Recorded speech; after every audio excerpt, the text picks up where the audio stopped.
I'd like to thank all my friends for coming here tonight. There seems to be quite a few of them. I didn't know I had that many. But I'd like to take just a second to thank my wife for all the years. Marilyn, just stand up for a second. Yeah.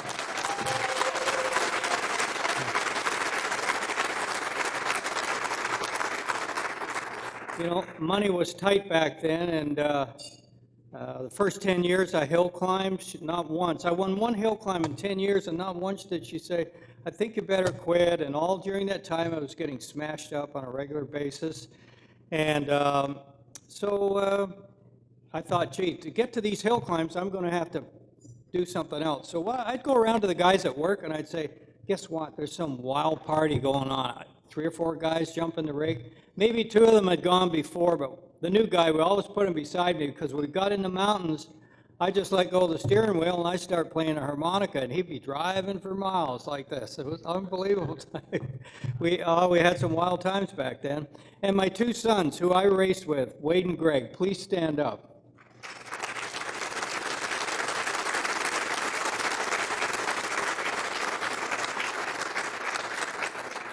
And my daughter, who used to create the distraction for the other riders, Terry.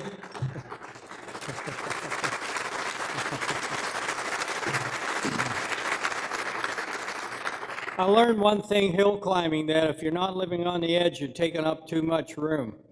And people tonight here have asked me, is it hill climbing? Is that where you go up and down hills? And I try to explain to them just 2 events that we still have the hill record.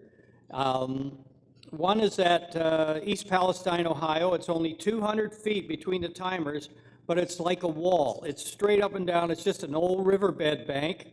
And at the bottom in the morning, they throw a truckload of dirt to start you in an upward direction. And if you can picture being on a motorcycle, you wind it up, you dump the clutch, you count 1,001, 1,002, the ride's over. That's it, 2 and 73 100ths of a second. And at Muskegon, Michigan, we hold the hill record set in 88, still there, in 4 and 29 100ths of a second, 400-foot hill with a 5-foot run. And Wade, Greg, and I owe it all to this man, Nick Kemp. He's the tuner, the builder, the mastermind, the genius, and if it wasn't for him, we'd all be staying home picking blueberries, because I hate working on motorcycles. I hate it. Yeah.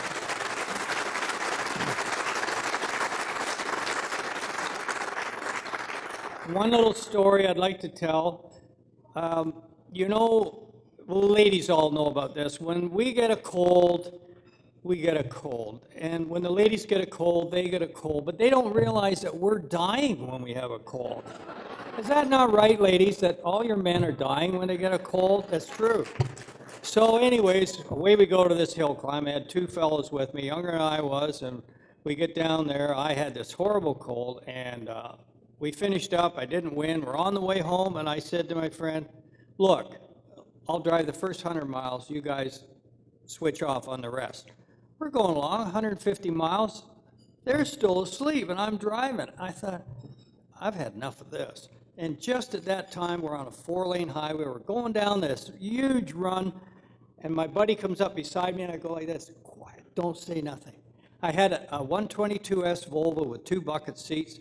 I just popped it in neutral, stepped between the seats, got in the back seat, and held on the steering wheel, and I hollered, who the hell's driving this thing?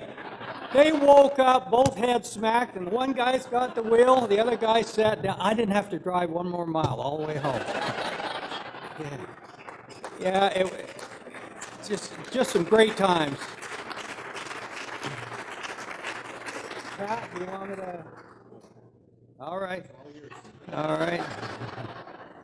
I remember many a time we'd be coming home, and I'd buy a $200 car and keep my fingers crossed.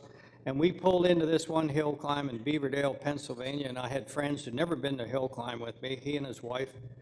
We come down this hill, and I said, guess what? We've got no brakes.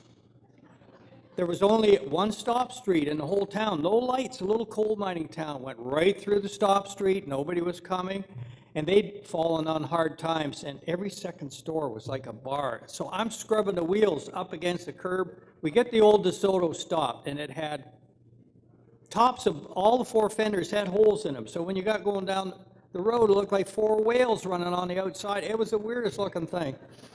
And this guy comes out of the hotel and he's looking, he says to me, "You're from Canada." I said, "Yeah, we are." He says, "When did you leave? Last week?" I said, "We left this morning." He said, "No way." Of course, he'd had a bit to drink. I don't think he'd ever been out of the town, but that was a funny hill climb.